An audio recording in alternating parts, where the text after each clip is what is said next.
Empezamos. Alegato de clausura en el juicio oral. Primero, para darles las gracias a todos los presentes, a juris.p. El día de hoy vamos a tocar un tema que es importante, no solo en el derecho procesal penal, sino principalmente en la litigación oral. Estamos hablando de los alegatos de clausura. Se suele decir que el juicio oral es la etapa estelar del proceso penal, ¿correcto? Bueno, pues dentro del juicio oral, la etapa, el momento estelar es este. Son los alegatos de clausura. ¿Por qué los alegatos de clausura? Porque precisamente en esta etapa, en esta parte, es donde se resume lo que se ha hecho absolutamente en todo el proceso, teniendo en cuenta claramente las etapas del proceso, el juicio oral, pero de manera general, el resultado final de todo se resume en estos alegatos, ¿correcto? De ahí que radica la importancia de este tema. No existe o nadie puede decir que es un buen abogado si no realiza unos buenos alegatos de clausura. Y es lo que precisamente el día de hoy vamos a ver. Primero, antes de entrar de lleno en lo que son los alegatos de clausura, hay que seguir unos consejos, ¿verdad? Hay que tener en claro qué pauta se tiene que seguir, qué instrucciones por ahí, para tener una mejor comprensión. Primero, se tiene que iniciar pues, con un tema, mantener su tema y su teoría del caso, ¿correcto?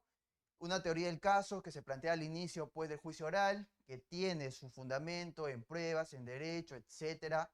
Un tema que claramente no vamos a profundizar. Se tiene que seguir manteniendo hasta la parte final, que en este caso vendrían a ser los alegatos de clausura. Tiene que existir esa concordancia con los alegatos de apertura, ¿correcto? Y claro, siempre se tiene que presentar con un lema. Y ahora lo explicamos.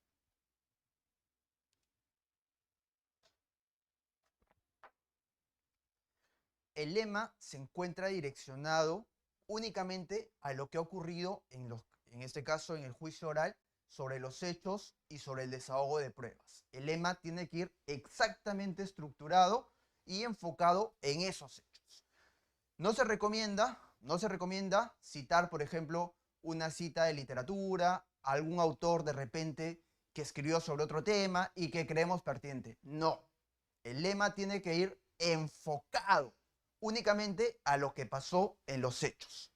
Por ejemplo, el caso que siempre se suele dar, un caso recurrente en los juicios. Supongamos que ocurre un homicidio, se lleva a juicio como tal, ¿correcto? Somos parte de la defensa, ya se desahogaron las pruebas, ya se actuaron y estamos en la parte final de los alegatos. Y empezamos diciendo, muerte sí, pero en legítima defensa, ¿correcto? Ello sería nuestro lema, ¿correcto? Simplemente con esa frase ya se puede saber hacia dónde vamos, ya se puede saber cuál es nuestra teoría del caso. No sería conveniente en lo absoluto traer una cita literaria sobre la justicia o situaciones que son impertinentes y que claramente no corresponde a lo que es propiamente una litigación oral estratégica. El lema que se va a utilizar siempre tiene que estar vinculado directamente con los hechos que han sido materia de juicio, ¿correcto? Muerte sí, pero en legítima defensa. Y empezamos. Señores magistrados, señores miembros del jurado, X motivo, ¿correcto? Pero para empezar, tenemos que tener un tema así, pues, con un lema potente, ya se capta la atención, se puede saber qué es lo que vamos a hablar, ¿correcto? Otro consejo, establecer una estructura entendible y organizada. Esto es vital. No se puede hablar de manera enredada, de manera desordenada, porque eso claramente no contribuye a un mayor entendimiento. Cuando se presenten unos alegatos de clausura, se tiene que seguir un orden.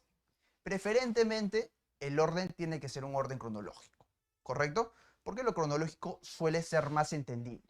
Excepcionalmente, pudiera existir otro orden, pero se sugiere siempre que sea el cronológico. Porque cuando se suele, pues, ir al futuro, regresar al pasado, estar en el presente, para alegar unos alegatos, para la redundancia, esto puede confundir y se puede perder la idea.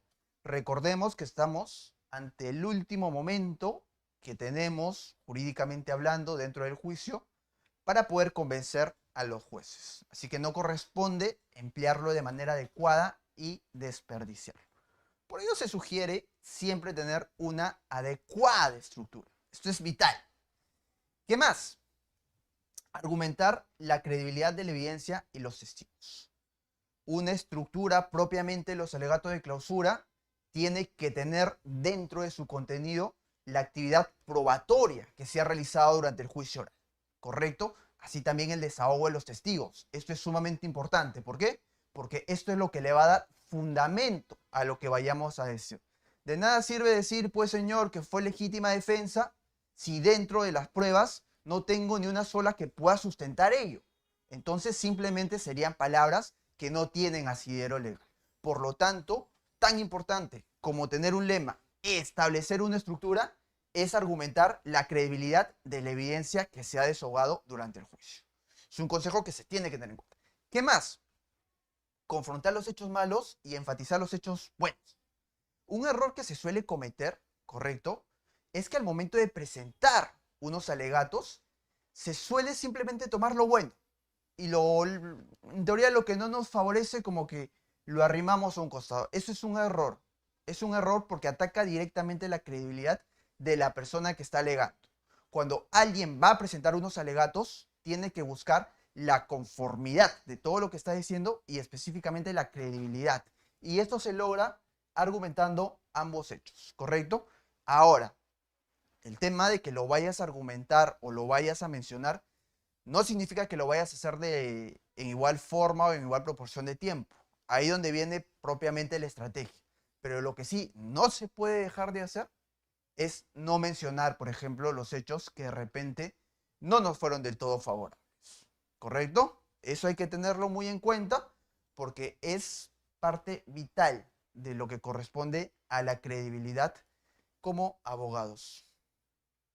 ¿Qué es lo que no se tiene que hacer? Evadir una repetición del testimonio sin argumentos. ¿Correcto? Otro de los errores comunes que se suele cometer, que son específicamente errores conceptuales de lo que vendría a ser una correcta litigación, es empezar a leer las pruebas, ¿correcto?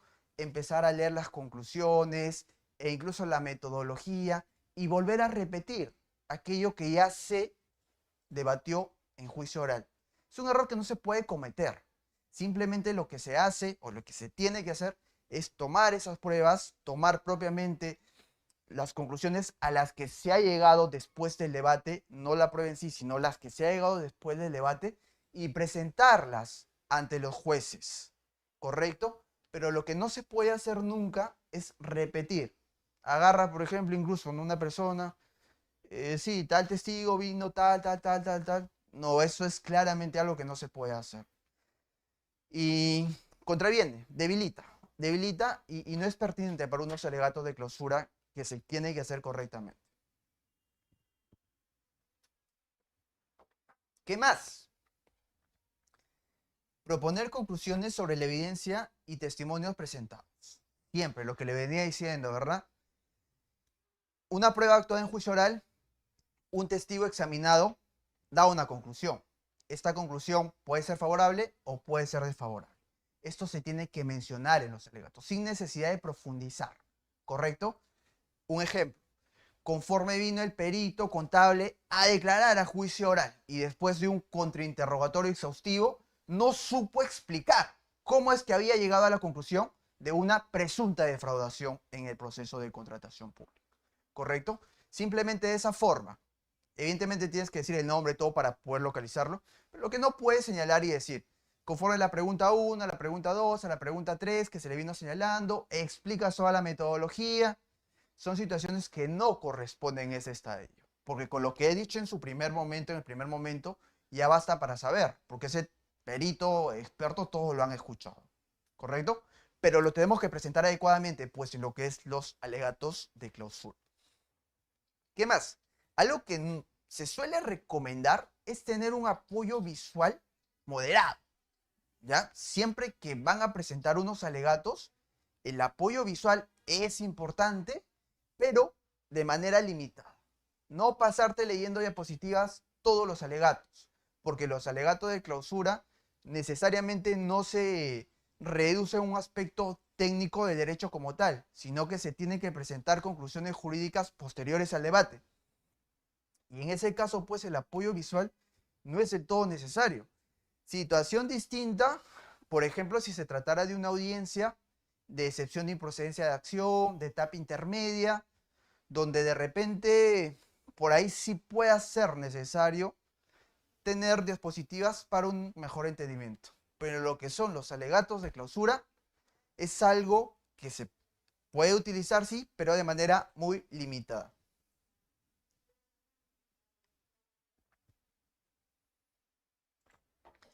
Y algo que siempre tiene que pasar en la litigación, algo que siempre se señala, es que las diapositivas tienen que ser de esta forma, tienen que ser limpias. No pueden tener muchos, por ahí, adornos, muchos arreglos, porque eso finalmente termina distrayendo. ¿Qué pasaría, por ejemplo, si yo estoy hablando acá y de repente ven que eso está lleno de dibujitos, lleno de imágenes que no corresponden? En un primer momento una persona que simplemente está viendo se va a distraer. Se va a distraer y por ahí se puede perder incluso lo que estoy diciendo, ¿correcto? Por eso como un tip, siempre quedan diapositivas que sean de esa forma, claras.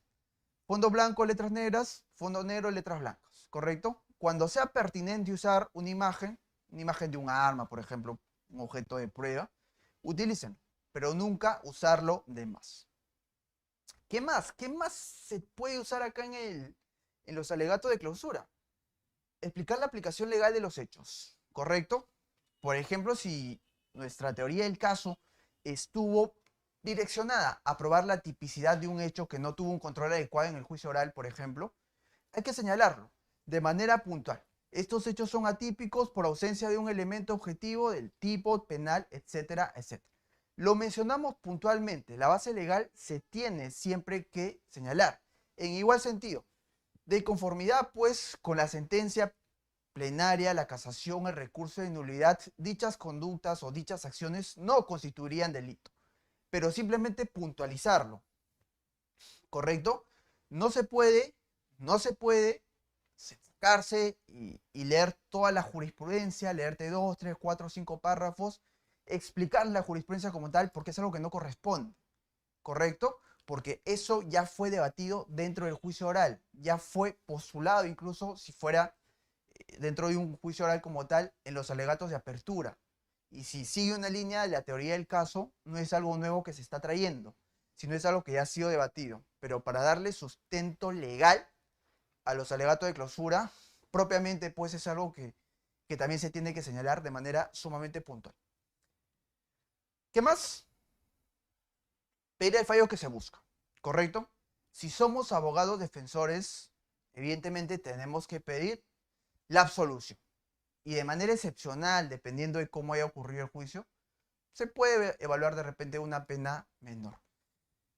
Si somos fiscalía, ¿qué tiene que pedir la fiscalía? La fiscalía tiene que solicitar, pues, una condena, ¿correcto? Pues se tiene que pedir siempre. Por estos motivos es que solicitamos se absuelvan de todos los cargos penales al señor X, por ejemplo. Si somos la fiscalía, tenemos que decir, por tales motivos solicitamos se condene a la persona X, pero la petición dentro de los alegatos de clausura tiene que estar siempre. Es parte de su estructura. ¿Qué más? Esto es lo que se recomienda. Normalmente aplica a la gran mayoría de casos, pero ahí habrá una que otra excepción donde no se suele implementar. Pero se suele recomendar que una vez que hayas empezado tus alegatos de clausura, termines con fuerza. Siempre se suele sugerir terminar con fuerza, ¿correcto? Esto genera más impacto. Y de ser posible, con el lema que iniciamos. Muerte sí, pero en legítima defensa, ¿correcto? Se termina con fuerza. Eso suele dar pues más emoción. Vamos a ver más adelante que no necesariamente en todos los casos puede ser así. Porque claro, cuando son delitos de repente comunes, delitos que te da la facilidad de repente de poder meter un poco más de énfasis, puede ser, ¿verdad? Pero cuando estemos ante delitos sensibles, correcto, hay que tener un lenguaje corporal adecuado, a lo que se vaya a postular y a la temática, ¿correcto? De la que se esté hablando. ¿Qué más? Importante. Eso es muy importante porque siempre que sea un alegato de clausura, se tiene que tener en cuenta. ¿Qué más?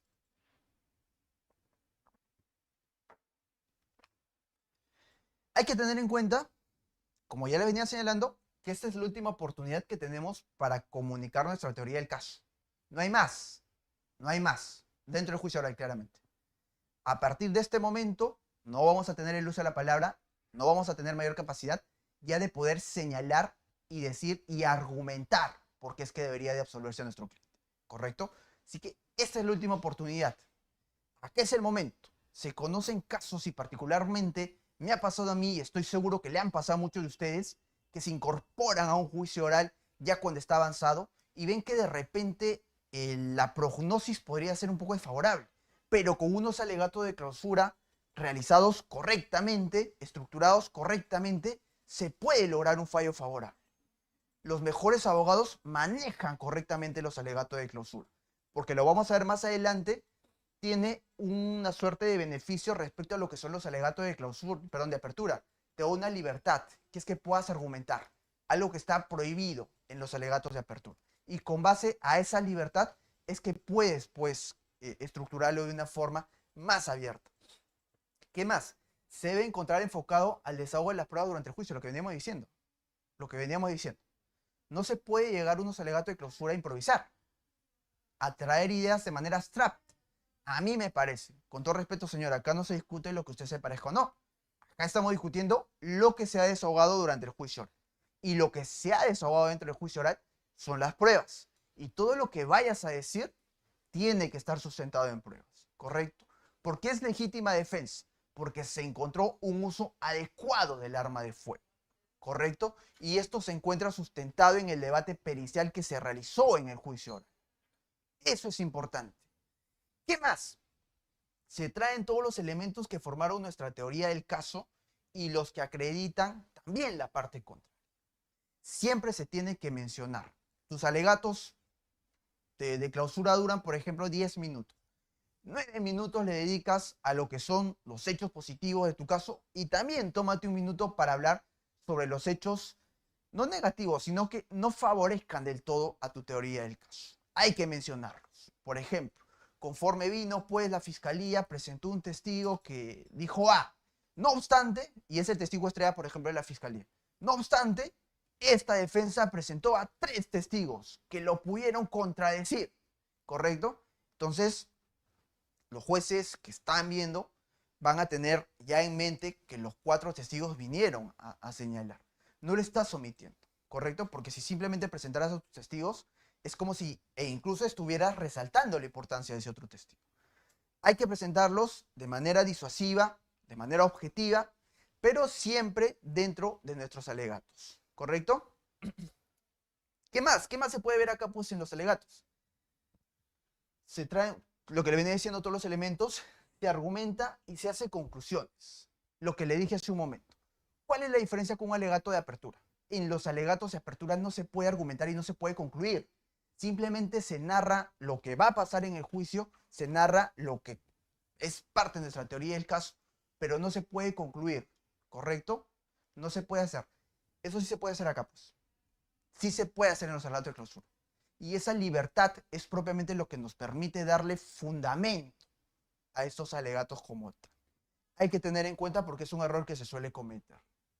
Cuando hablamos sobre un hecho y cuando hablamos sobre una conclusión. Cuando hablamos sobre una opinión. ¿Correcto? Eso no se puede hacer en los alegatos de apertura. Los alegatos de apertura incluso son más técnicos. Es como la presentación de un tráiler en una película.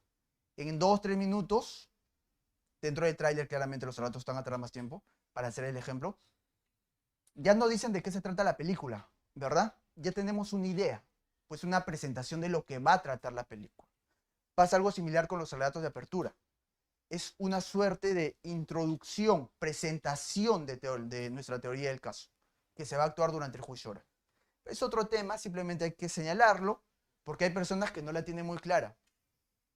No pueden diferenciar muy bien entre lo que es un alegato de apertura y un alegato de clausura. Piensa que es lo mismo.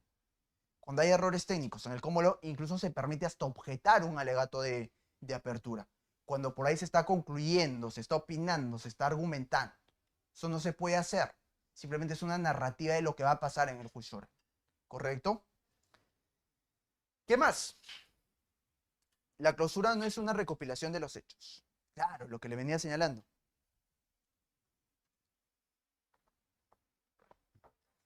No puedes venir tú, pues, y presentarte ante los jueces, ante el juez, y simplemente ponerte a narrar los hechos. Si vas a hacer eso, estás cometiendo un error tremendo en lo que es los alegatos de clausura. Tienes que seguir una estructura, tienes que presentar tus pruebas, tus conclusiones, tienes que hacerlo preferentemente en orden cronológico, la base legal, tomar tanto las pruebas que te favorecen como las que no te favorecen, presentarlos de una manera adecuada, pero no simplemente limitarte pues a recopilar hechos. Si ese fuera el caso, estás perdiendo una oportunidad clave, tal vez la más importante dentro del juicio oral, para que finalmente puedas obtener un fallo favorable para tu patrocinado. O de ser el caso de que eres parte de la fiscalía, generar una condena como tal. Se solicita un resultado, ¿correcto? Siempre hay una petición. El resultado es lo que se ha evaluado, se ha actuado en juicio oral, que tiene como consecuencia la absolución o la condena. Eso siempre se tiene que solicitar. ¿Cuál es la finalidad de los alegatos de clausura? Porque claro, hasta ahora estamos viendo pues que es una forma bastante dinámica de presentarnos ante los jueces, ante los juzgadores, que tiene que tener una estructura. Si por ahí le metemos un lema mucho mejor, un lema siempre adecuado, correcto, no vamos a repetir ello, pero una estructura al fin de cuentas que nos pueda permitir disuadir, convencer a los jueces de lo que estamos solicitando. Pero ¿cuál es la finalidad? La finalidad de los alegatos de clausura es convencer, persuadir, lograr que el juzgador tome una decisión a favor de nuestros clientes. Eso siempre y cuando hacemos defensa. ¿Cuál es la finalidad de la fiscalía? Que en el caso de la fiscalía, sus alegatos de clausura deben estar apegados a que todos los hechos concuerden con su teoría del caso, ¿correcto? La fiscalía debe evitar que la defensa dañe partes de su teoría del caso. Y por supuesto, esto tiene que concluir pues con una condena, si somos parte de la fiscalía. ¿Cuál es la diferencia entre una teoría del caso dentro de la fiscalía y una teoría del caso dentro de la defensa? ¿Y cómo es que esto influye en los alegatos? Eso lo vamos a ver más adelante, de acuerdo a la forma cómo es que se presenta.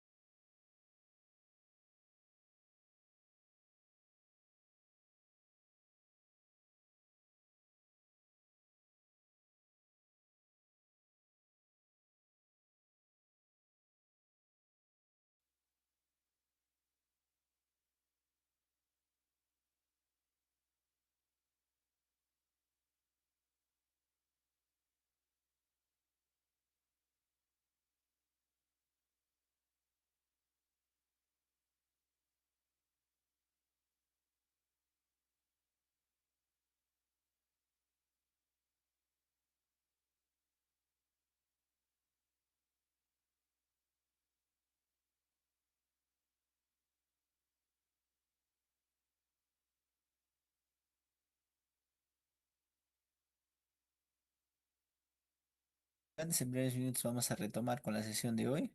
Ha habido un problema con el audio. ¿Me logra escuchar, doctor Ronnie? No le logramos escuchar, doctor. ¿Sí? Ahora sí, fuerte y claro, Ok, doctor. ok, listo, listo. Bueno, ya superado ese percance, correcto, que suele pasar, suele pasar. El punto es que ya se encontró una solución y estamos acá para continuar, ¿correcto? Como había pasado un par de minutos más o menos que se había ido el audio, vamos a hacer una suerte de resumen de la última diapositiva, que era cuál es la finalidad que se busca propiamente en los alegatos de clausura. Y habíamos dicho que la finalidad es diferente tanto para la defensa como para la fiscalía. En la defensa lo que se tiene que buscar siempre es tratar de convencer, disuadir a los juzgadores para que puedan absolver a nuestros clientes. Cuando somos parte de la fiscalía, lo que se tiene que buscar es la condena, ¿correcto? Habíamos dicho que la fiscalía ya parte con una teoría del caso, que ha pasado por distintas etapas, por una investigación, un control de esta investigación, ya se desahogó en el juicio oral y tiene que mantener, ¿correcto? Tiene que defender su teoría del caso de la fiscalía. La defensa que tiene que hacer, tiene que atacar esa teoría del caso. Como les venía diciendo, basta acreditar únicamente una duda razonable para que se tenga que absolver a nuestros clientes. ¿Qué más? Estamos señalando cuál es la diferencia que existe entre los alegatos de apertura y los alegatos de clausura. ¿Y qué habíamos dicho? Primero, en los alegatos de apertura no se puede argumentar ni concluir. Esto tiene que quedar sumamente claro. Cuando presentan unos alegatos de apertura, no pueden presentar conclusiones. Siempre tienen que narrar los hechos y señalar aquello que va a ocurrir en el juicio oral. Presentar tu teoría del caso. En los alegatos de clausura, sí, en la etapa estelar del juicio oral, donde se puede concluir, se puede argumentar, se te da esa libertad. ¿Qué más? En los alegatos de apertura se narra una historia, se cuenta una película, ¿correcto? Se cuenta esos resúmenes, por ejemplo, esos adelantos de temporada que suelen existir. En 3, 4 minutos se te muestra lo que va a ocurrir durante toda la temporada. Los alegatos de apertura son algo similar, ¿correcto? Es una presentación de lo que va a ocurrir. Los alegatos de clausura, no. Ahí ya se argumenta y se sustenta con pruebas. ¿Qué más? En los alegatos de apertura se habla futuro. Cuando presentemos nuestros alegatos de apertura, siempre se habla futuro. Lo que va a pasar durante el juicio oral, ¿correcto? No con la presentación de los hechos, esto hay que tenerlo bastante en claro, sino con lo que va a ocurrir durante el juicio oral. Si se están narrando los hechos dentro de nuestra teoría del caso, evidentemente no se puede presentar a futuro, ¿correcto? Pero sí lo que va a ocurrir durante el juicio oral. ¿Qué más? La actuación probatoria claramente en los alegatos de apertura. En los alegatos de clausura se habla en tiempo pasado. ¿Qué fue lo que ocurre? Durante el juicio oral vinieron 10 testigos de parte de la fiscalía y ninguno de ellos pudo reconocer a mi patrocinador. Fueron restados de credibilidad durante el contrainterrogatorio y cayeron en contradicción. Por lo tanto, aquello que señalaron durante el juicio carece de credibilidad. Se tiene que presentar así. Somos parte de la defensa. El desahogo de pruebas. Se habla en pasado. ¿Qué fue lo que ocurrió durante el juicio oral? Para tenerlo bastante en cuenta. ¿Qué más? Ahora sí, ¿cuál es la estructura propiamente de los alegatos de clausura? Tenerlo bastante en cuenta porque es lo que se tiene que hacer. ¿Cuál es la estructura? Primero, se inicia con un lema. Homicidio. Muerte sí, pero en legítima defensa. ¿Correcto? Colusión sí, pero sin defraudación. Si nuestra teoría del caso de repente busca una prescripción X, ¿correcto? Pero el tema es que se tiene que sintetizar en una frase. No hay lavado de activos sin desbalance patrimonial. No existe lavado de activos sin desbalance patrimonial. Una forma de presentar, por ejemplo. Con esas dos premisas ya se sabe qué es lo que se busca, qué es lo que se quiere. Si hay que iniciar con un lema, es fundamental. Lo que no pueden hacer, y es un error de litigación oral, es perder esta oportunidad presentando un lema que no tenga nada que ver con el caso.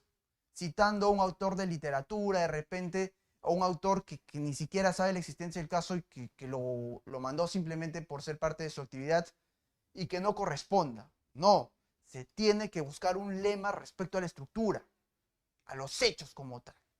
¿Qué más? Relato de los hechos, ¿correcto? Se tiene que señalar pues cómo ocurrieron los hechos. Por lo tanto, dicho lo ya postulado, se tiene que concluir que el señor X no estuvo el día en que ocurrieron los hechos. No estuvo. Y esto se tenta con base a las pruebas, tal. Se narran los hechos de esa forma. ¿Qué más? Las pruebas deshogadas en juicio oral. Y Analizar entonces aquellas yo, pruebas favorables y desfavorables. Siempre se tiene que presentar las pruebas. El señor X no estuvo en tal lugar porque así lo señalaron tales testigos, porque así lo señalan las imágenes que se pudo recaudar de las cámaras que estuvo en el lugar de los hechos, por ejemplo. Se tiene que presentar las pruebas estructurándolas con los hechos. ¿Qué más? Puntualizar la credibilidad de los testigos. Conforme el perito estrella de la fiscalía vino a señalarnos en juicio oral que existía una defraudación patrimonial, no patrimonial, que existía una conclusión favorable a una pericia contable. Sin embargo, en dicho contrainterrogatorio se pudo evidenciar que ya tuvo 2 denuncias por falsificación de documentos, por ejemplo. ¿Correcto? Se ataca la credibilidad. El testigo estrella de la fiscalía vino al juicio oral y después de tener un contrainterrogatorio no pudo explicar que el día en que supuestamente ocurrieron los hechos, el testigo nunca se encontró, no estuvo presente. Ello se tiene que señalar siempre. Y también las pruebas que son desfavorables para nuestra teoría del caso. No olvidar eso, no olvidar. El testigo vino, señaló que efectivamente vio a mi patrocinado, efectivamente, pero no pudo señalar XXX, por ejemplo, ¿correcto?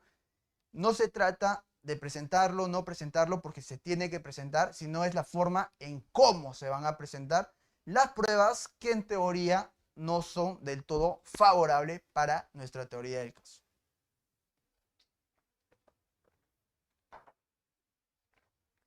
¿Qué más? Mencionar argumentos jurídicos. Las leyes, jurisprudencia, de conformidad con el artículo 384 del Código Penal, artículo 2, el delito de colusión agravada requiere para su configuración 2 verbos rectores: concertar y defraudar. Eso a través de un funcionario con deberes especiales que actúe en un proceso de contratación por razón de su cargo. Por ejemplo, ¿correcto? Dependiendo de la teoría del caso que vayamos a decir. Y de acuerdo a la cansación XXX se puede concluir que dicha conducta resulta ser atípica. Por lo tanto, de acuerdo a las pruebas, se llega a la conclusión que no existió defraudación, no existió concertación. Entonces, se tiene que señalar siempre de manera argumentativa, con sustento técnico. No caer en tecnicismos, no hay que confundir. Acá no estamos pues para debatir qué es el delito que se está presentando, qué es la legítima defensa, citar autores, explicar. No se confundan, no se confundan. Cuando digo señalar las leyes es darle puntualidad, no desarrollarlas, porque acá no es el momento para nada para poder cuestionar ello. Se menciona porque se le tiene que dar base legal, porque si por ejemplo se está hablando del delito de colusión, al menos hay que señalar en qué artículo se encuentra.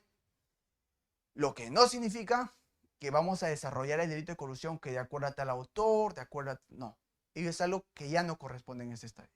¿Qué más? Utilizar adecuadamente las debilidades de nuestro caso. Como no todo es perfecto, evidentemente, tanto la teoría del caso de la fiscalía como nuestra teoría del caso pueden tener defectos, ¿verdad? Pueden tener debilidades. Nadie está libre de que ello pueda ocurrir.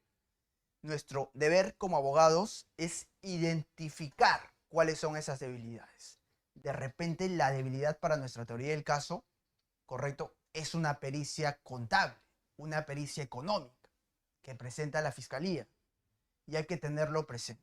Y al momento de presentarlo se tiene que hacer de manera tal que no represente algo lesivo para nuestra propia teoría del caso. Pero lo que no se puede es no mencionarlo, se tiene que mencionar, pero siempre encontrarle contraargumentos, que es finalmente nuestra labor como abogados.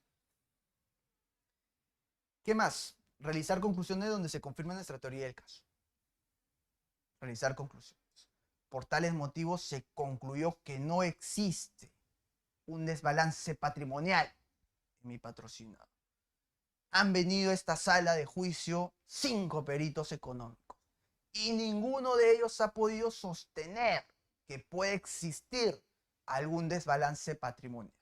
Por lo tanto, con esta examinación de parte de los peritos de manera científica, se determina y se concluye que no existe desbalance. Y sin desbalance no puede haber delito de lavado de activos. Pruebas, argumentos y conclusión. ¿Correcto? Pruebas, argumentos, conclusión y hechos. Se tiene que presentar eso. Reiterar y enfatizar nuestro pedido. Por tales motivos, pues, si no se logra, en este caso, llegar a una convicción de condena más allá de toda duda razonable, porque esta defensa ha presentado 5 dudas razonables, la conclusión jurídica lógica que tiene que seguirse es la absolución de todos los cargos. Presentarlo y hacer énfasis. ¿Qué más? Ahora, ¿cómo es que se tienen que presentar los alegatos? hemos visto la estructura, ¿verdad? ¿Cuáles son los consejos? ¿Cómo es que se tiene que seguir los pasos? Ahora vamos ya a la presentación. Porque claro, de nada sirve estructurar nuestros alegatos, aprenderlo de memoria, si al momento en que se va a presentar nadie nos va a escuchar, no lo vamos a hacer correctamente y se va a perder esta oportunidad. Eso es algo que no se puede permitir. No nos podemos permitir, porque la consecuencia de esa falta de diligencia podría ser una condena. ¿Correcto? Así que hay que ser muy responsables con ese tema. También cómo es que se tiene que presentar. Primero vamos a hacer la presentación de los alegatos de clausura de la Fiscalía. ¿Qué es lo que dice la Fiscalía o qué es lo que se tiene que hacer? Primero se debe atacar la teoría del caso de la defensa. Somos fiscales, por ejemplo. Y después de haberse elaborado, la defensa ha tratado de debilitar por todos lados nuestra teoría del caso, pero no la ha logrado. Han pasado 10 testigos, se han actuado 20 documentos y ninguno de ellos ha podido quebrantar nuestra teoría del caso. La Fiscalía lo tiene que presentar así, ¿correcto? Siempre defendiendo la teoría del caso. Hay que ver que la Fiscalía, en teoría, al juicio ya llega empoderado. ¿Por qué? Porque pasaron la etapa de investigación, pasaron la etapa de control y ya presentan un caso, en teoría, sólido, ¿correcto? Esto en un mundo ideal. En la práctica vemos de repente que ello no suele ocurrir del todo. Pero en un mundo ideal sí tendría que ser así. En todo caso, vamos a ver que la Fiscalía llega pues con una teoría del caso sólida y lo que tiene que hacer es defenderla simplemente. Defenderla y probarla. Porque basta que la defensa trate de atacar, genere una duda razonable, como le dije, para que se le caiga. Así que tiene que defenderla siempre. Y el momento de presentar tiene que hacer énfasis en eso. ¿Qué más? La mejor forma de atacar es revivir los momentos del juicio oral que favorecieron nuestra teoría del caso. Si somos parte de la fiscalía. ¿Qué se puede hacer acá, por ejemplo?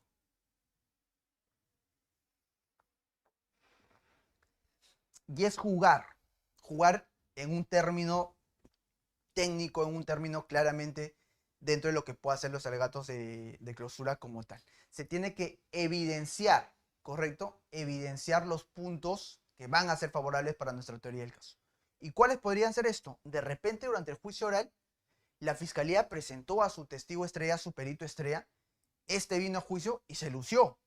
De repente explicó, dio cátedra, trataron de cuestionarlo, tiene un CV intachable, no pudieron atacar su credibilidad y finalmente fue un interrogatorio perfecto, cuasi perfecto, y en el contrainterrogatorio no pudieron pues restarle alguna credibilidad. Entonces, las conclusiones de ese perito durante el juicio ya empoderados sustentan mucho la teoría del caso de la Fiscalía. ¿Y qué es lo que se tiene que hacer pues si somos fiscales? Pues recrear ese hecho. Conforme viene el perito Juan Pérez X, tal fulano, con especialidades, fue sometido a un interrogatorio, todas las defensas lo contrainterrogaron y después de 3 horas no pudieron acreditar absolutamente nada, nada respecto a su teoría del caso. Y lo presentas a tu perito estrella con esa forma. Lo traes pues a tus alegatos de clausura. ¿Qué más? El fiscal debe mantener una postura seria y formal que les permita mostrarse como protectores de la legalidad. Esto es muy importante. Mucho se suele confundir lo que es litigación oral con la actuación, de repente con situaciones que no se vayan a meter de lo que podría ser todo jurídico, ¿correcto? No es histrionismo, no es pues una suerte de espectáculo que se tenga que hacer, y menos aún por los fiscales. De hecho, los fiscales que puedan cometer este tipo de situaciones le hacen un daño, no solo a la teoría del caso, sino a la labor fiscal como tal. El fiscal, como defensor de la legalidad y de la sociedad, tiene que tener una postura seria, tiene que tener una postura que le permita precisamente dar cierta credibilidad. E incluso frente a provocaciones que a veces se suele ocurrir dentro del debate como tal, la intensidad del debate, no puede caer en ese tipo de situaciones. Eso está mal, eso no se puede permitir. Dentro de la litigación oral es algo que resta credibilidad y resta seriedad. De repente al momento para las cámaras puede ahí como que quedar bien parado, pero a la larga esto suele tener efectos negativos. Y no solo en los fiscales, sino también en los abogados. Por eso la compostura, la seriedad y sobre todo el esfuerzo que se tenga que poner al momento de estructurar unos alegatos de clausura tiene que ser adecuado, ¿correcto? El fiscal como tal, estando en la presentación pues, de los alegatos de clausura de la fiscalía, no puede perder la calma, pues. Son protectores de la sociedad. Tiene que mostrarse siempre serio, como una persona que conoce el derecho, por la responsabilidad propiamente del caso. ¿Qué más? El fiscal puede señalar que ya no existe la presunción de inocencia porque la responsabilidad fue acreditada, ¿correcto? Hay que tener en cuenta lo siguiente. Toda persona es inocente hasta que se demuestre lo contrario. Una vez que ya se concluyó el juicio oral, ya se concluyeron los debates, es lógico que el fiscal presente su teoría del caso señalando que en este caso pues el derecho que nos protege a todos de la presunción de inocencia ha sido resquebrajado. Después de un intenso debate, después de cientos de testigos, las pruebas que han venido a actuarse, se ha llegado a una conclusión. Se ha acreditado la responsabilidad penal de tal fulano más allá de toda duda razonable. Por lo tanto, se le tiene que condenar. Acá sí ya puede señalar eso el fiscal. Pues ya está en la parte final de su teoría del caso de clausura. ¿Correcto? Acá ya está permitido. Ahora vamos a ver cómo es que tiene que presentarlo la defensa. Ya hemos visto la parte de la fiscalía, ahora vamos con lo que se tiene que hacer en la defensa. Primero, siempre se realizan los alegatos de manera ordenada. Eso ni siquiera está en discusión, ¿correcto? Pero siempre es bueno señalarlo, puntualizarlo. No puedes ser desordenado. Y con esto estoy diciendo que no puedes ir a improvisar. Porque la improvisación en unos alegatos se nota. Créanme que se nota. Cuando una persona maneja la estructura, simplemente con escucharlo se nota cuándo es que ha preparado, cuándo es que no ha preparado. ¿Correcto? Eso hay que tenerlo bastante en cuenta. No se puede improvisar. Y parte de tomarlo en cuenta es tomarse en serio y hacer una estructura correcta. No se puede improvisar en los alegatos de clausura. Por eso siempre se presenta de manera ordenada. ¿Qué más?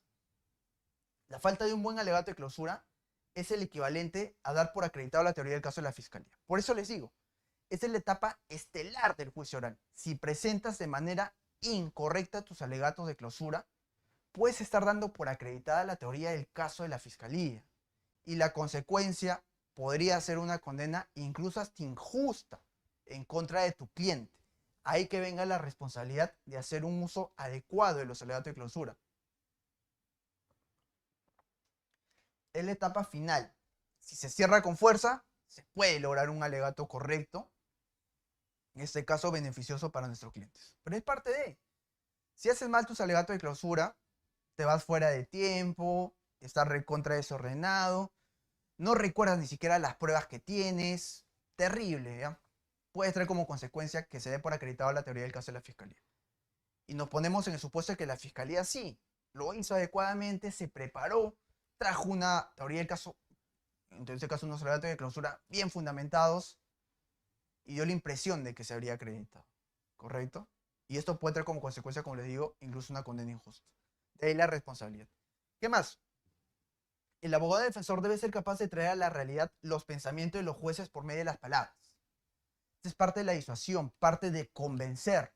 ¿Cómo es que usando las palabras dentro de los alegatos de clausura traemos en mente de los jueces lo que habría pasado? ¿Cómo es que habría pasado? ¿Y con qué pruebas es que se está acreditando? ¿Correcto? Tener esa capacidad de que las personas que te estén escuchando puedan imaginar los hechos y llegar a la conclusión que tú estás presentando. ¿Correcto? Pero para que esto no quede en lo fantasioso, sustentarlo con pruebas. Esa es la capacidad del abogado defensor que tiene que tener. Esa capacidad de llegar a los jueces como tal. ¿Qué más? Aun cuando no se tengan los medios probatorios suficientes, el abogado defensor siempre tendrá la posibilidad de persuadir, disuadir con hechos y con las pruebas. Fundamental, ¿correcto? Incluso en los casos más desfavorables, en los alegatos de clausura se puede lograr una sentencia favorable. Se puede hacer. Pero hay que estructurarlo bien. Hay que conocer el caso, hay que conocer los hechos, hay que conocer el derecho. Y hay que ser responsables al momento en que se tenga que elaborar esto. ¿Qué más? La actuación probatoria, que se tiene que estructurar dentro de los alegatos de clausura. Identificar los testigos que favorezcan nuestra teoría del caso y los que no, como ya les venía a señalar. ¿Qué más? Utilizar las pruebas utilizadas que apoyen nuestra teoría del caso y los que ya no. Bien, siempre sustentar nuestros argumentos con pruebas, identificar las pruebas que no nos favorecen y mencionarlas de forma en que sea más pertinente. todo lo que decimos cae en saco roto si no se tienen pruebas. Así sea 1, 2, 3, 4, etc. Recuerden que los testigos no se cuentan, sino se pesan. Una buena declaración de parte de un testigo puede valer más que la declaración banal de 4 o 5. Pero para ello tenemos que conocerlo. Y lo más importante, tenemos que presentarlo de manera adecuada. Porque de nada nos sirve tener la razón si no sabemos presentarlo. Porque nadie nos va a escuchar. Y menos aún, pues van a seguir lo que nosotros planteamos. Conclusiones jurídicas. Y esa es la parte fundamental, porque la conclusión se entiende que viene de una actuación probatoria, que viene de un debate. Y eso lo tenemos que presentar. Siempre sustentado con pruebas, tienen que ser disuasivas. Sí o sí tienen que ser disuasivas. Al momento de presentar, cuando una persona llega a una conclusión, no basta de repente con decirlo de manera técnica, porque nadie te va a entender. Lo tienes que decir de forma tal que las personas que te están escuchando puedan entenderte y puedan hacer lo suyo, tomarlo y evidentemente fallar a tu favor. Se sugiere enfatizar en aquellas que apoyen directamente nuestra teoría del caso. Esto es un tema de manejo corporal. El testigo fulano vino. Sin embargo, el testigo X de la fiscalía. El tono de voz, ¿correcto?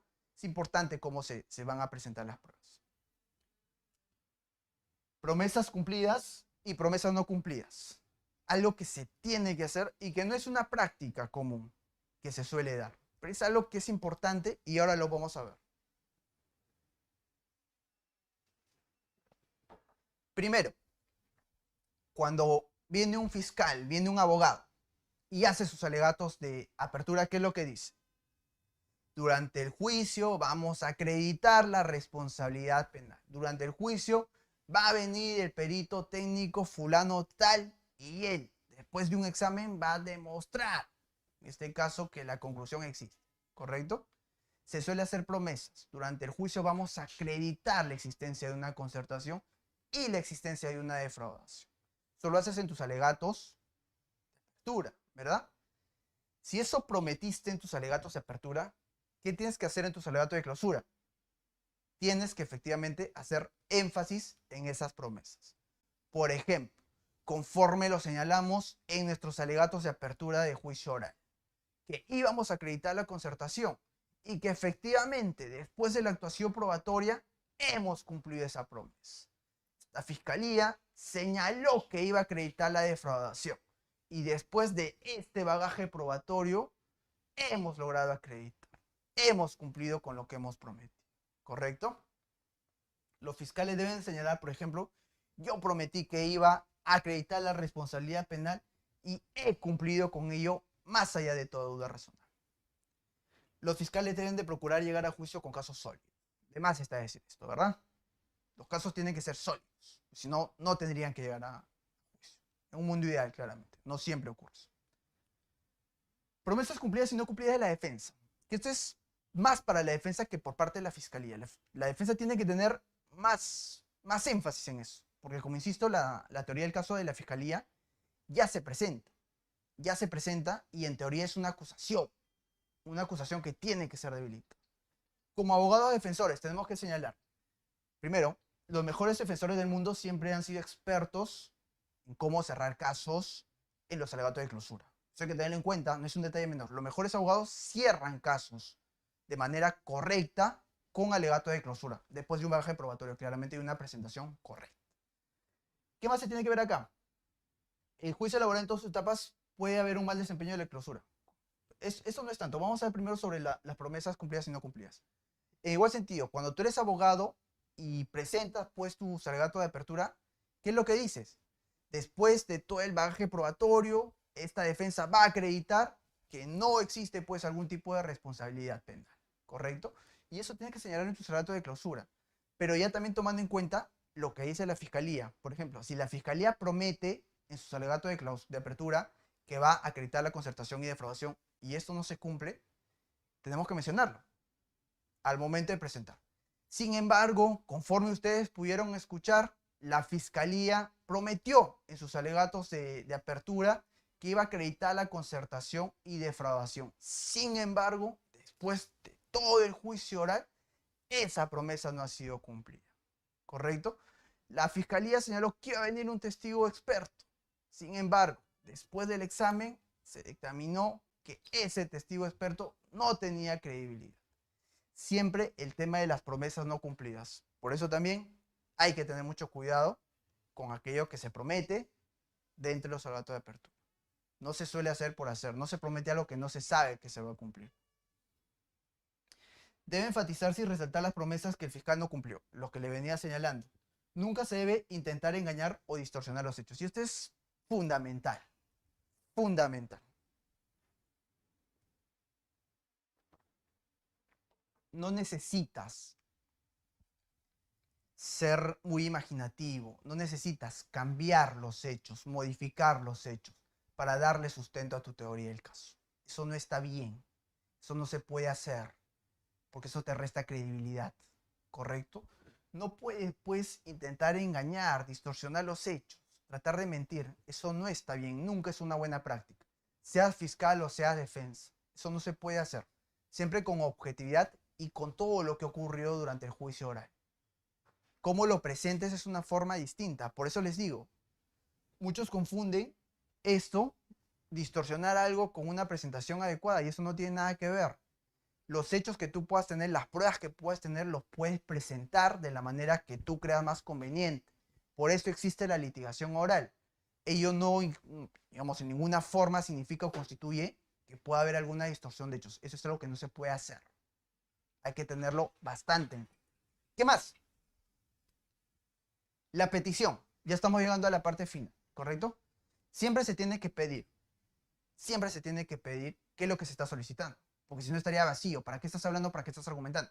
Si somos parte de la fiscalía, tenemos que señalar y decir, solicitamos que se le condene por la comisión de delito de colusión, peculado, etc.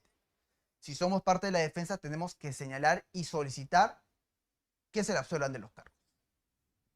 Siempre hay que señalar lo que solicitamos. Si somos fiscalía, solicitar que se condene. Si somos defensa, solicitar la absolución. Pero siempre. Creemos que esta es la parte básica, pero es algo que a veces se suele olvidar. Seguramente muchos de ustedes habrán visto, pues, dentro de algunas audiencias, el abogado, el fiscal terminan propiamente sus alegatos, y no necesariamente el alegato de clausura, sino en general. La petición es para cualquier tipo de argumento que se pueda hacer. Y los jueces suelen decir, doctor, ¿pero qué es lo que está solicitando? Ah, estoy solicitando la absolución, ¿correcto? Para evitar ese tipo de cosas, hay que tener presente esto. Siempre es parte de la estructura. La petición tiene que estar como tal. Y la petición tiene que ser clara, pues. Acá no vas a poner de conformidad con la, no sé, Convención Americana, la Corte Europea. No, no. Simplemente, ¿qué es lo que estás pidiendo? Tiene que ser simple. Finalmente terminamos ya con esta última parte, que son recomendaciones del lenguaje corporal y que sí o sí se tiene que tener en cuenta. Porque a veces no solo es lo que decimos, sino cómo lo decimos. Es más, incluso la forma en cómo lo decimos suele influenciar más en la percepción de la gente que nos está escuchando. Y eso evidentemente tiene como consecuencia un mayor entendimiento. Y si tienen un mayor entendimiento de lo que le estemos diciendo, es probable, ¿correcto? Es probable que puedan atender nuestro pedido. Algunos consejos. Primero, es recomendable empezar con fuerza y firmeza. Siempre, como abogados, fiscales, firmes, sin espectáculos, sin show, sin insultos. Eso no está bien. Eso no es litigación oral. Eso degrada la labor del abogado del fiscal. Jamás se puede permitir el show. No está permitido dudar en ningún supuesto. Tu teoría del caso es tu teoría del caso. No existe un tal vez. Acá es porque es. Porque para eso ya trabajaste y no estás improvisando. Ya tienes bases sólidas para responder prácticamente, probatoriamente y jurídicamente. Por lo tanto, está prohibido dudar. Al momento en que presentes tus alegatos, tienes que estar convencido, tienes que estar seguro de lo que estás haciendo. ¿Qué más? No está permitido usar una voz lineal. No está permitido porque es aburrido. ¿Por qué es aburrido? Una persona que va a hablar igual durante 10 minutos, 15, 20 minutos, probablemente a los 3, 4 ya, hasta se pierda la hilación. Por eso hay que saber emplear la voz de manera adecuada. Cuando se tenga que levantar la voz. Que no significa que no vamos a pasar 20 minutos, 15 minutos gritando. Claramente esa es la idea. Pero en algún punto, cuando se tenga que poner el énfasis necesario, se tiene que hacer. No voz lineal. se recomienda pararse y desplazarse. Desplazarse tal vez no, porque vemos que los espacios no dan, correcto, dentro de las audiencias como tal, pero los alegatos siempre se hacen de pie. Es lo que yo recomiendo. El lenguaje corporal de una persona que está parada, que está moviendo los brazos, que está empatizando, es completamente distinto a la que una persona que está sentada leyendo una laptop. El lenguaje corporal cambia, la forma de transmitir ideas cambia drásticamente. Eso hay que tenerlo en cuenta. Siempre que tengan que alegar, pónganse de pie, ¿correcto? Y aleguen, hablen, traten de empatizar con la persona que les está escuchando. Para algunos casos se recomienda utilizar soporte visual. Lo mismo, a veces una imagen es más impactante que las palabras, pero no hay que abusar. Porque hay que ver que acá lo más importante es aquello que vayamos a decir. Se suele recomendar usar con fuerza. Cerrar, perdón, con fuerza. Siempre cierren con fuerza. Al menos en la mayoría de casos. Veremos que excepcionalmente existe pues casos de repente de empatía, de delitos que son más delicados, donde hay que trabajar un poco más el tema de la voz también. Esto por un tema de tocar adecuadamente estos temas que a veces suelen ser delicados. Pero lo normal, la regla, es que se cierre con fuerza. Muerte, sí, pero en legítima defensa. Existe lavado de activos sin desbalance patrimonial. De esa forma, con esos consejos, hay que tener en cuenta, pues, ya podemos tener unos alegatos de clausura adecuados que nos van a permitir, si somos parte de la fiscalía, lograr una condena y si somos parte de la defensa, lograr una absolución. Con ello estamos cerrando la clase de hoy. Quedo atento a si existe alguna otra pregunta para ya finalizar con la sesión.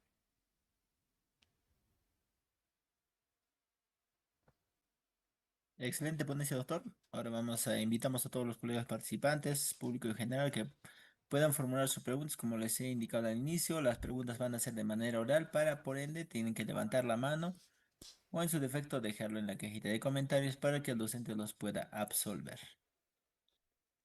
Y esperamos unos minutos, doctor, para que puedan formular sus Sí, no hay preguntas. problema, no hay problema. Muchas gracias.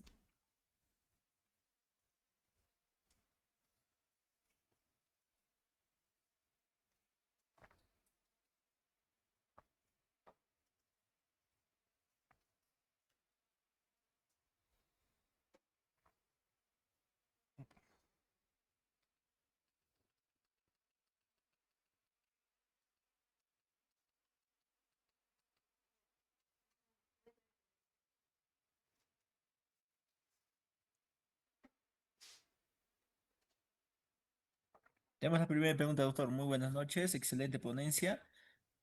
Doctor, ¿usted nos podría brindar un esquema para realizar un alegato de apertura correctamente? Pregunta. Claro, claro. De hecho, no es parte de la sesión como tal, pero de manera, digamos, bastante general, podemos señalarlo en una forma parecida, ¿ya? A lo que son los alegatos de clausura. Primero, siempre con un lema. El lema te tiene que acompañar, pero no es un lema, pues, como le digo, inoportuno, sino un lema que salga a consecuencia de los hechos como tal. Se tiene que presentar una narrativa propiamente del caso, ¿correcto? Tu teoría del caso con base a los hechos. Y esto va a depender mucho del caso que pueda ser. Por ejemplo, en un caso de abuso sexual contra menores, se empieza por lo general describiendo a la víctima. Tenía 12 años. Iba caminando por la avenida Pershing, cuando el día 8 de diciembre a las 6 de la tarde fue intervenida por dos sujetos. Estos, de manera forzosa, la subieron a un vehículo, condujeron por 2 horas por la Costa Verde, la llevaron a un descampado, la desvistieron, claro, y finalmente la estrangularon. ¿Correcto? Es una forma de presentar, por ejemplo, los hechos. Esto es también una técnica, ¿ya? Porque se tiene que presentar de repente aquello que nosotros consideramos va a ser más favorable para nuestra teoría del caso. Seamos fiscalía, seamos defensa, es parte de lo que se tiene que narrar. Pero en principio ya vemos que existe una estructura que es un lema, que es propiamente pues la narración de los hechos. Esto puede variar si existe una persona que está siendo agraviada, si es de repente un delito más complejo, menos complejo, etc. Después de esto se puede prometer, no prometer, sino presentar las pruebas que se van a actuar durante el juicio oral. Los testigos, de repente los peritos, por ahí los documentos, las pericias, etc. Se tiene que sustentar esto con una base legal, que vendría a ser pues el delito, de repente por ahí algún argumento que vayamos a utilizar, alguna jurisprudencia, de manera puntual y finalmente pues alguna promesa que se vaya a realizar y terminando con la petición. ¿Correcto? O lo que se va a solicitar en este caso. De manera general, los alegatos de apertura evidentemente pues es otra sesión como tal, diferente de los alegatos de clausura con una que otra similitud, pero que tiene sus propias particularidades. Pero de manera general es lo que puedo contestar. Muchas gracias, doctor. Tenemos la última pregunta del usuario HP, que nos dice, doctor, muy buenas noches, excelente ponencia, muy clara su disertación. Mi pregunta es, ¿la fiscalía puede desestimar su teoría del caso? Que puede, lo puede. Por supuesto que puede desestimarla. Y esto puede ser de dos razones. Puede desestimarlo de manera dolosa, objetiva y consciente, o a veces de manera inconsciente, que suele pasar muchas veces, ¿correcto? La fiscalía puede hacerlo. Ahora, si lo va a hacer pues de manera consciente y objetiva, la pregunta es simple. Si no estás convencido de tu caso, ¿para qué lo llevas a juicio oral? No tiene ningún sentido. ¿Por qué vas a desestimar tu propia teoría del caso en el juicio oral cuando no estás convencido? ¿Correcto? Ahí también tendría que haber un error dentro de lo que es propiamente la concepción del fiscal en este caso, de llevar un caso débil a juicio oral. Si claramente se va a desistir como tal. Es un tema ya que no suele pasar mucho, no es común que un fiscal se desista. Es más, incluso lo que la práctica dice es que hay un fiscal que no tiene pruebas, no tiene ni el derecho, ni las pruebas, ni los hechos lo respaldan, pero sigue ahí, intentando con su teoría del caso, ¿correcto? Que es parte ya de cada posición, pero en principio diría que no, por supuesto que no. Lo puede hacer claramente, pero no es recomendable. Y si lo hiciera de manera inconsciente, de repente actuando pruebas que él considera pertinentes, pero que finalmente resultan completamente inoportunas y le terminan perjudicando, que eso sí suele pasar y es muy frecuente, ¿correcto? Hay casos, por ejemplo, el caso más famoso, uno de los más famosos de la historia, el caso de O.J. Simpson, que la fiscalía comete un error grotesco al momento de presentar sus pruebas, que es intentar pues que la persona que está siendo acusada se ponga, por ejemplo, el guantes. Se está poniendo y no le quede el guantes. Y resulta que el guantes era la prueba principal del homicidio. Un error no calculado. Claramente no tiene la intención de desistirse, pero con ese error, el caso materialmente se está pues llegando a una conclusión que no corresponde. Eso sería mi respuesta. Muchas gracias, doctor. Con esta pregunta finalizamos. Buenas noches, doctor. Nos dice, ¿se puede objetar el alegato de clausura? Si la respuesta es un sí, ¿cuál es la base legal? Gracias por su respuesta. No, en principio no se puede alegar, no se puede objetar, ¿correcto? Entendiendo objeciones, como bien lo señala el colega, desde el punto de vista legal, legal como tal, porque a diferencia de los alegatos de apertura, acá sí se puede concluir. Lo que sí se puede hacer, y suele pasar mucho, es que cuando se está presentando unos alegatos de clausura, se hablen de situaciones que no están propiamente permitidas o no guardan ninguna pertinencia con los hechos. De repente empiezan a meter temas políticos, temas extrajurídicos, que no guardan absolutamente ninguna relación con el debate propiamente del juicio oral. En ese caso, pues sí, propiamente los jueces pueden detener. Doctor, por favor, remítase a lo que se viene a debatir. Pero propiamente como una acción, digamos, una vez de objeción argumentativa, conclusiva, no, eso no se puede hacer. Porque, insisto, acá existe la libertad propiamente para hacer dichas premisas, conclusiones, para señalar de repente algunos resultados que se han podido obtener. Lo que sí no se puede hacer, insisto, es hablar de aquello que no es objeto del juicio oral. Muchas gracias, doctor. Ha sido una excelente conciencia. Por ende, en nombre de Juris.p y de todos los asistentes, quiero expresar mi más sincero agradecimiento al doctor Ronnie Santillán Rodríguez por su magnífica presentación sobre el tema muy interesante, alegatos de clausura en juicio oral. Ha sido un verdadero honor tenerlo con nosotros como siempre, doctor. Le deseamos éxitos en su camino profesional y esperamos contar con usted, con su presencia en futuros eventos académicos. Asimismo, doctor, puede despedirse de su público que ha estado muy al tanto con sus preguntas activamente. Muchas gracias por el pase. Simplemente agradecer a todas las personas que están presentes. Este es un tema vital de la litigación, ¿correcto? Hay que repasarlo, hay que estudiarlo y hay que prepararlo bastante. Conmigo será hasta otra oportunidad. Buenas noches. Muchas gracias, doctor. En breves minutos vamos a enviar el link para que ustedes puedan llenar su link de asistencia para que puedan acceder a la certificación gratuita.